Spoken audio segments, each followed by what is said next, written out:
جب لا الہ الا اللہ کی تسبیح کریں اس وقت اپنے دل کی طرف توجہ کریں، دھیان کریں جیسے اللہ پاک کا نور اتر رہا ہے اس کی سمدیت اور احدیت کی بارگاہ سے، پورا آپ کے دل پہ اتر رہا ہے بارش کی طرح۔ دیکھتے رہے نا، بارش رات کو بھی آئی تھی، دوسرا دار بارش کی طرح نور، انوار و تجلیات اتر رہے ہیں، نور ہی نور، اور دل اس میں گھرا ہوا ہے۔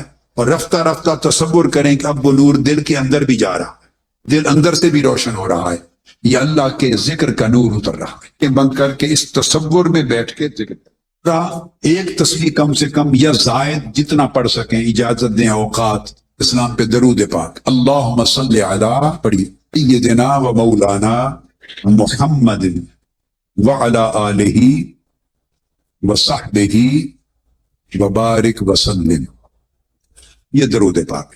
کچھ لوگ اس کے علاوہ کوئی اور صیغے سے درود پاک کسی کو یاد ہے پڑھنا چاہیں اس کی بھی اجازت ہے۔ درود پاک کم سے کم ایک تسبیح یا زیادہ جتنا پڑھ سکیں۔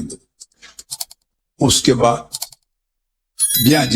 جب درود پاک پڑھیں تو تصور کریں آقا علیہ السلام کے گنبد خضرا کا، آنکھوں میں رکھ لیں گنبد خضرا۔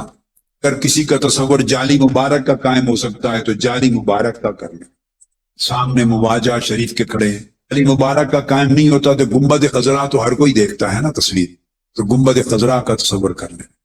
سب گنبد خضرا جالی مبارک قبر انور سے آقا کے انوار و تجلیات ہی نکلتی، آقا کا تصور کر کے گنبد خضرا کا حاضری کا درود پاک۔ تیسری تسبیح استغفار، استغفر اللہ العظیم الذی لا الہ الا ہو الحی القیوم اتوب الیہ، استغفار 100 مرتبہ، ایک تسبیح ہو گئی۔ اس کے بعد کوئی پریشانی ہو، میں تنگی ہے، کاروبار میں تنگی ہے، مشکل اوقات ہیں، اس قسم کی چیزوں کے لیے سورہ لإلاف قریش مرتبہ، پھر 11 مرتبہ سورہ الماعون ارأیت الذی یکذب بالدین، پھر 11 مرتبہ انا اعطیناک الکوثر۔ خوف ہو، غم ہو، پریشانی ہو، رزق میں کمی ہو، جاب کا مسئلہ ہو، کاروبار میں برکت کا ہو، ان تمام امور کے لیے یہ 3 صورتیں اکٹھی ہیں، ان کو 11 بار پڑھنا ہے۔ اول آخر 3 بار درود شریف 11 بار پڑھیں۔ کی اجازت ہے آپ کو، ایک ٹائم بنا لیں جو آپ کو سہولت ہو۔ 2 نفل مغرب کے بعد پڑھیں، صلاۃ الحاجہ، مغرب کی سنتوں کے بعد ہی بشک یہی نیت کر لیں، میں قل یا ایھا الکافرون، دوسری میں قل ھو اللہ احد، یہ پڑھ کے 2 رکعت نفل پڑھ کے تو پھر دعا کر لیں۔ اور اگر اس ٹائم وقت اجازت دے تو یہ 3 صورتیں جو بتائی ہیں اس کے ساتھ ملا اثر تک، القریش، المعون، الکوثر، یہ روزگار، پریشانیاں وغیرہ معاملات۔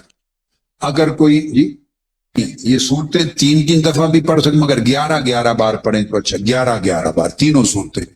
درود پاک اول آخر 3 بار۔ میں خاص بات آپ کو بتا دوں، کوئی عمل اور کوئی عبادت دنیا کی ایسی نہیں جس کا قبول ہونا حتمی اور یقینی ہو اور قطعی ہو، کوئی عبادت ایسی نہیں۔ آپ عمر بھر نماز پڑھیں، ساری رات کھڑے ہو کے نفل پڑھیں، اس کی مرضی ہے قبول کرے یا نہ کرے۔ ساری عمر جا کے حج کرتے رہیں، اس کی مرضی قبول کرے یا نہ کرے۔ میری بات آپ کی سمجھ میں آئی؟ زکوٰۃ دیں، صدقہ خیرات کریں، اس کی مرضی قبول کرے، وہ مالک ہے۔ مرضی تو نماز پڑھنے والے کی نماز کو وَيْلٌ لِّلْمُصَلِّينَ الَّذِينَ هُمْ يُرَاءُونَ قرار دے، یہ ریاکار ہیں، یہ نمازی ریاکار ہیں، دوزخ میں جائیں گے۔ مالک ہے، ہم نماز سمجھ رہے ہیں، وہ ریاکار دے دے، ہم روزے رکھتے رہیں اور وہ کہ یہ نیری بھوک اور پیاس ہے، وہ مالک ہے۔ کوئی عمل ایسا نہیں ہے اس کی قبولیت حتمی، قطعی اور یقینی ہو۔ ہر عمل اور ہر عبادت کی قبولیت ظنی ہے۔ کیا کہتے ہیں؟ ہر عبادت اور عمل، نماز، روزہ، حج، زکوٰۃ، عمل صالح، صدقہ، خیرات، جہاد، احادیث میں تفصیلات آئی، ہر عبادت اور عمل ظنی القبول ہے۔ کیا؟ ظنی القبول ہے، چاہے قبول کرے چاہے نہ کرے۔ ایک عمل درود و سلام ایسا ہے جو کبھی بھی ظنی نہیں ہے، وہ قطعی القبول ہے، قطعی القبول ہے۔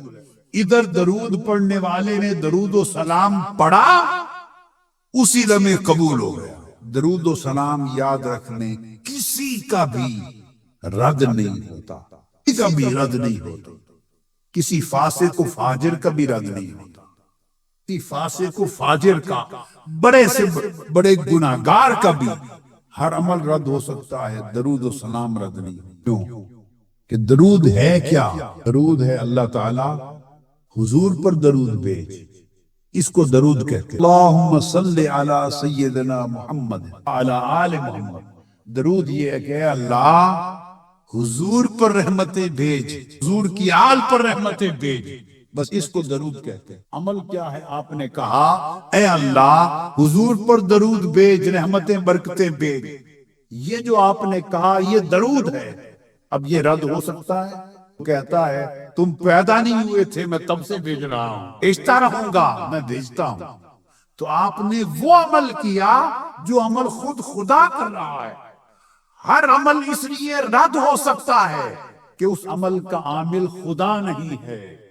درود اس لیے رد نہیں ہوتا کہ اس کا عامل خود خدا ہے، اس کا عامل خود خدا ہے، اس لیے یہ قطعی القبول ہے، قطعی القبول۔ گویا کوئی ایک عمل تو ایسا پلے ہو جس کے بارے میں یقین کے کہہ سکیں کہ یہ رد ہونا ہی نہیں ہے، اور فخر کرو یہ رد نہیں ہے۔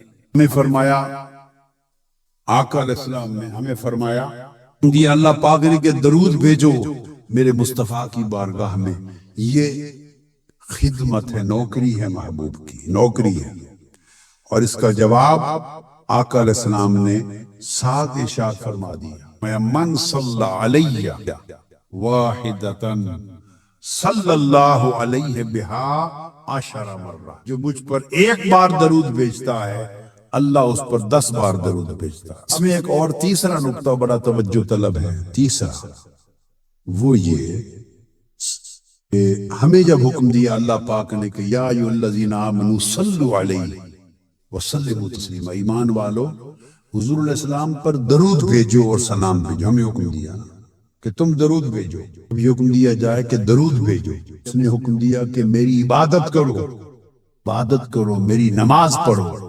تو آپ کھڑے ہوتے ہیں اور آپ نماز میں الحمدللہ پڑھتے ہیں اور کہتے ہیں ایاک نعبد و ایاک نستعین، اے اللہ ہم تیری عبادت کرتے ہیں، تیری ہی، بولیے کیا کہتے ہیں؟ ہم تیری ہی عبادت کرتے ہیں۔ تو کہتے ہیں نا، اس نے حکم دیا نماز پڑھو میری عبادت کرو، ہم کہتے ہیں باری تعالیٰ ہم تیری ہی عبادت کرتے ہیں۔ نے کہا یا ایھا الذین آمنوا صلوا علیہ وسلموا تسلیما، ایمان والو مجھ پر درود بھیجو، میرے محبوب پر درود بھیجو اور سلام بھیجو۔ بھی حکم دیا تو ہمارے اوپر درود واجب ہو گیا، فرض ہو گیا۔ اب چاہیے تھا کہ ہم بھی جواب میں یوں کہتے کہ یا رسول اللہ ہم آپ پر درود بھیجتے ہیں۔ ہمیں حکم دیا تھا، ہمیں حکم دیا کہ تم درود بھیجو۔ بات سنو، فرمایا ان اللہ و ملائکتہ یصلون علی النبی، اللہ نبی پر درود بھیجتا ہے، جیسے اس کی شان ہے، جیسے اس کا منشا ہے وہ بھیجتا ہے، اور فرشتے بھی بھیجتے ہیں جیسے ان کو اللہ نے توفیق دے رکھی ہے۔ اب ان دو درودوں کے بعد حکم دیا یا ایھا الذین آمنوا صلوا علیہ، ایمان والو تم بھی حضور پر درود بھیجو اور سلام بھیجو۔ اب چاہیے تھا، ہمیں حکم ہے نا کہ ہم بھیجیں، تو چاہیے تھا کہ اب درود یہ ہوتا کہ یا رسول اللہ ہم آپ پر درود بھیجتے ہیں، انا نصلی علیک یا نبی اللہ، نحن نصلی علیک یا رسول اللہ، نحن نصلی، یہ پڑھنے والا کہتا انا اصلی علیک یا نبی اللہ، میں آپ پر درود بھیجتا ہوں یا رسول اللہ، ہم آپ پر درود بھیجتے ہیں یا رسول اللہ۔ یہی چاہیے تھا نا، حکم جو دیا کہ صلو علیہ، میرے محبوب پر درود بھیجو، آ گیا حکم۔ اب درود کیا ہے؟ درود سکھایا گیا، درود کیا ہے؟ درود ہے، اس نے کہا تم میں تو بھیجتا ہوں محبوب پر، فرشتے بھی بھیجتے ہیں، اب ایمان والو تم بھیجو میرے حبیب پر۔ تو ایمان والوں نے اللہ اور اللہ کے رسول کا سکھایا ہوا درود بھیجا، اور وہ درود کیا پڑھا؟ ایمان والوں نے اب درود بھیجا، کہا اللہم صلی علی سیدنا محمد، درود بھیجا ہم نے تو ہم نے کہا باری تعالیٰ تو درود بھیج حضور پر، اس نے کہا تم بھیجو، اور ہم نے درود بھیجا، کیسے؟ ہم نے کہا باری تعالیٰ تو درود بھیج۔ کبھی ادھر دھیان گیا اس نقطے پر؟ یہ کیا ماجرا ہے؟ وہ تو خود بیچتا ہے، فرشتے بھی بیچتے ہیں، اس نے ہمیں حکم دیا تھا کہ ایمان والو صلو علیہ تم بھی بھیجو، تو بجائے اس کے کہ ہم بھیجتے، ہم نے پلٹا کے پھر اسی کو عرض کر دیا نہیں تو بھیج، تو حضور پہ درود بھیج، وعلی آل محمد، حضور کی آل پر درود بھیج، تو درود بھیج۔ اس کی حکمت کیا ہے؟ آپ اندازہ کریں اس رب کی شان کہ درود بھیجنے کا حکم بھی دیا ہے اور خود ہمیں بھیجنے بھی نہیں دیا۔ اللہ اللہ، کو سمجھ آئی ہے بات کی؟ حکم بھی دیا صلو علیہ کہ درود بھیجو، دیا کہ درود بھیجو، اور بھیجنے بھی نہیں دیا۔ اور سکھا، جب پوچھا کہ درود بھیجے کیسے، حضور سے پوچھا یا رسول اب سکھا دے کہ کیسے درود بھیجے۔ جب سکھایا تو سکھانے سے پتا چلا کہ درود یہ بھیجنا ہے کہ ہم نے عرض کرنا ہے باری تعالیٰ تو درود بھیج۔ اس کی حکمت کیا ہوئی؟ درود بھیجنے کا مطلب ہم اللہ سے التجا کرتے ہیں تو درود بھیج، اللہ کہتا ہے باری تعالیٰ تو درود بھیج۔ اس کی حکمت کیا ہے، وجہ کیا ہے؟ یہ بڑی کمال کی بات ہے اور بڑی لطیف بات ہے۔ حکمت یہ ہے کہ اللہ فرماتا ہے کہ بندے تو جتنا بھی نیک بنے پھر بھی عیب سے پاک نہیں ہو سکتا، تو جتنا بھی صالح ہو پھر بھی گناہ سے پاک نہیں، تو جتنا بھی اعلیٰ ہو پھر بھی نقص سے، کمزوری سے پاک نہیں۔ اور میرا محبوب طاہر و مطہر ہے، میرا محبوب طاہر و مطہر ہے، اور درود بھی طاہر و مطہر ہے۔ اگر تو کہے انا اصلی علیک یا رسول اللہ، نحنو نصلی علیک یا نبی اللہ، حضور میں آپ پر درود بھیجتا ہوں، ہم آپ پر درود بھیجتے ہیں، تو آپ ہیں کون یہ کہنے والے کہ ہم آپ پر درود بھیجتے ہیں، میں آپ پر درود بھیجتا ہوں؟ اللہ نے کہا کہ درود بھیجو، اور بھیجو یوں کہ مجھے کہو کہ میں بھیجوں، پڑھوں گا پھر بھی میں، مگر تمہارا بن جائے گا۔ شاد فرمایا اپنا درود بھی خود بھیجوں گا، ان اللہ و ملائکتہ یصلون علی النبی کے حصے کا ہے، میرے حصے کا درود ہے وہ بھی خود بھیجوں گا، اور صلو علیہ کے حصے کا بھی میں بھیجوں گا۔ ان اللہ و ملائکتہ یصلون، اللہ اور اس کے فرشتے درود بھیجتے ہیں، اپنے حصے کا تو بھیجتا ہی ہوں، اور جو تمہیں حکم دیا کہ یا ایھا الذین آمنوا صلوا علیہ، ایمان والو تم بھی میرے محبوب پر درود بھیجو، تو تمہارے حصے کا بھی میں ہی بھیجوں گا، اس لیے کہ مصطفیٰ پر درود میرے سوا بھیجنے کا حق ہی کوئی ادا نہیں کر سکتا۔ کون حق ادا کر سکتا؟ مصطفیٰ پہ درود سوائے میرے کوئی بھیج نہیں سکتا۔ اب تو صرف طریقہ یہ ہے کہ تم تو، تمہاری زبان میرے محبوب پر درود بھیجنے کے قابل کہاں؟ درود کیا ہے؟ درود حضور کی حمد و ثنا ہے، رفعت ذکر ہے، تو تم حضور کے لیے تم اپنے پاس سے درود نہیں بھیج سکتے، اس لیے تم زبان سے یہ نہ کہو کہ ہم آپ پر درود بھیجتے ہیں، نہ، یہ مجال نہیں تمہاری۔ آرا تم پلٹ کے مجھ ہی سے درخواست کر لو کہ باری تعالیٰ اپنے حصے کا تو بھیجتا ہی ہے، ہمارے حصے کا بھی بھیج، اپنا بھی بھیجوں گا تمہارا بھی بھیجوں گا۔ ہو یہ جائے گا جو مجھے درخواست کرے گا کہ مولا ہمارے محبوب پہ درود بھیج، میرے آقا پہ تو درود بھیج، جو درخواست کرے گا یہ اس کے نام اعمال میں درود لکھا جائے گا کہ اس نے درود پڑھا۔ درود اللہ کو پھر درخواست ہے، درود اللہ کو پھر درخواست ہے، حکم بھی ادھر سے آیا کہ درود بھیجو، درخواست پھر ادھر گئی تو ہی بھیج۔ ہم کیا ہمیں کیا معلوم کیا کہنا ہے مالک، ہمیں کیا معلوم کیا کہنا ہے، ہم کیا جانے ان کی شان کیا ہے، ہمیں کیا خبر ان کا مقام کیا ہے، ہمیں کیا معرفت کہ ان کی عظمت کیا ہے، ہمیں کیا آگہی کہ ان کے مقام کی رفعت کیا ہے، ہمیں کیا خبر کہ ان کا جلال کیا ہے، ان کا کمال کیا ہے، ان کے خصال کیا ہے، ان کے نلال کیا ہے، تیری ان پر شفقتیں کیا ہے، لطافت و کرم کیا ہے، عنایتیں کیا ہیں، ان کی بلندیاں کیا ہیں۔ ممکن ہے ہم اپنی طرف سے تعریف کریں اور وہ ان کی نقص شان ہو جائے، ہم اپنی طرف سے تعریف کریں اور وہ ان کی تنقیص ہو جائے، ان کی شان کے بنافی ہو جائے۔ نہ ہمیں خبر، نہ ہمیں معرفت، نہ ہمیں ادراک، نہ ہماری زبان پاک، نہ ہمارا فہم بلند، نہ ہم میں اتنی وسعت، نہ توفیق۔ مولا تو نے حکم دیا درود بھیجو، تعمیر ہو گئی، ہماری طرف سے تو ہی بھیجی، طرف سے بھی تو ہی بھیج دے۔ اللہ نے ہماری طرف سے بھیج دی، تو اب درود قبول ہوا کہ نہیں؟ قطعی طور پہ، قطعی طور پہ قبول ہو گیا نا، رد ہی نہیں ہے۔ رد اس لیے نہیں کہ ہم نے تو اپنی طرف سے کیا ہی کچھ نہیں، رد کیا ہو؟ ہم پڑھتے تو رد ہوتا۔ آپ سمجھے بات کو؟ اگر ہم پڑھتے تو رد ہوتا، ہم اگر کہتے کہ میں درود بھیجتا ہوں حضور پر، ہم درود بھیجتے ہیں نبی پر، اگر ہم یوں کہتے تو شاید رد بھی ہو جاتا، کیونکہ پھر وہ ہمارا تھا۔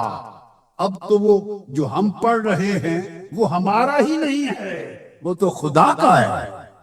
ہم تو اسی کو کہہ رہے ہیں مولا ہم گناہگار ہیں، ہم ناقص ہیں، ہم عیبدار لوگ ہیں، ہمیں سمجھ ہی نہیں کیا کہنا ہے۔ تو جو درود بھیجنے کو میں تو ہی ہماری طرف سے بھیج دے، تو اس لیے ہم نے تو درود میں ایسی کوئی بات ہی نہیں کی جو رد ہو سکے، کوئی لفظ اور جملہ ہی نہیں بولا جو رد ہو سکے۔ ہم نے تو اسی کو کہا ہے تو ہمارا بھی ساتھ بھیج دے۔ یہ درود کبھی رد نہیں ہوتا، گوشہ درود والو، درود کبھی رد نہیں ہوتا۔ یہ 10 دن وہ آپ وہ عمل کر رہے ہیں کہ ہر عمل اللہ نہ کرے کہ رد ہو، مگر رد ہو سکتا ہے۔ یہ 10 دن کا درود کا عمل کبھی رد نہیں ہو۔ ان اہل کتاب میں سے کچھ لوگ ایسے بھی ہیں کچھ لوگ ایسے بھی ہیں جب رات میں اندھیرے چھا جاتے ہیں تو میری آیتوں کی قرآن شروع کر دیتے، تم یسجدون، اور رات کے اندھیروں میں جنہوں نے رات کے اندھیروں میں سجدوں کو اپنایا، رات کے اندھیروں کی تلاوت کو اپنایا، رات کے اندھیروں میں جاگنا اور عبادت کرنا اپنایا، وہ اہل کتاب میں سے بھی تھے، رب کو ان سے محبت۔ سیدنا یحییٰ علیہ السلام نے ایک پیٹ بھر کے کھانا کھا لیا، جو کی روٹی کا کھانا پیٹ بھر کے کھا لیا، کچھ زیادہ نیند آ گئی، اس رات لیٹے، فجر کے وقت اٹھے اور رات کے اندھیرے کا اٹھنا نہ ہو سکا۔ جب صبح اٹھے تو وہی آئی، رات کے اندھیرے میں یحییٰ علیہ السلام نہ سکے، رات کے نفل پر نہ سکے، رات کے سجدے کر نہ سکے، اس صبح کہیں آئی، اللہ پاک نے فرمایا یحییٰ کیا میرے گھر سے کوئی اور اچھا گھر مل گئے؟ آئے فرمایا یحییٰ کیا مجھ سے کوئی اور بہتر ہمسایہ مل گیا؟ میری ہمسائیگی سے بہتر کوئی اور ہمسایہ مل گیا؟ یحییٰ مجھے اپنی عزت نہیں کرنا، اگر تم ایک بار جنت کے ساتھ تیری چرچ نکل جائے اور تیری جان نکل جائے، اور ایک بار اگر دوزخ کو جائے تو دوزخ کے خوف سے تیری جان نکل جائے۔ ارے دوستو، یہ جنت کا شوق اور دوزخ کا خوف اس کی کیفیت سے ہم پر بدل جا رہا ہے کہ جان نکل جائے، چربی نکل جائے، اور تمہارے اور اگر میرے راتوں کو جاگنے والے اللہ کے دیدار اللہ کے حسن و جمال سے پہلا یاد کیے جاتا ہے۔ اس لیے حضرت سلیمان دارانی رحمۃ اللہ علیہ ایک روز زار و قطار رو رہے تھے، کسی نے پوچھا حضرت زار و قطار کیوں رو رہے ہیں؟ فرمانے لگے میں کیوں نہ ہوں آنکھ کی جھڑیاں نہ گراؤں، اس لیے کہ جب رات ہو جاتی تو لوگ سو جاتے اور ہر محب اپنے محبوب کے پاس خلوت میں چلا جاتا ہے، دوست کے پاس تنہا جا بیٹھتا ہے، تو اہل محبت رات کے اندھیرے میں اٹھ جاتے ہیں، میرابوں میں جا کر روتے اور آنسو گراتے ہیں، اور جب آنسو گرتے ہیں زمین پر اہل محبت کے آنسو، تو ان آنسو کو دیکھ کر اللہ پاک جبرائیل امین کو آواز دے کے کہتے ہیں جبرائیل دیکھ میری محبت کرنے والے کے آنسو سے، اللہ پاک فرماتے ہیں جو لوگ میرے کلام سے لذت پاتے ہیں اور میرے ذکر سے راحت پاتے ہیں نگاہ میں رہتے ہیں، ان کی خلوت گاہوں میں ان کو دیکھتا، ان کی آہواری بھی سنتا، ان کے رونے کو دیکھتا، اور فرمایا جبرائیل مجھے اپنی ذات کی عزت کی قسم رات میں میری محبت کو رونے والے جب قیامت کے دن آئیں گے تو میں اپنے چہرے سے پردہ ہٹا دوں گا اور کہوں گا میری محبت میں رونے والوں کو آج جی بڑھ کر میرا انتظار کروں، جب اتنے بڑے وعدے ہو گئے میں کیوں نہ ظاہر ہوتا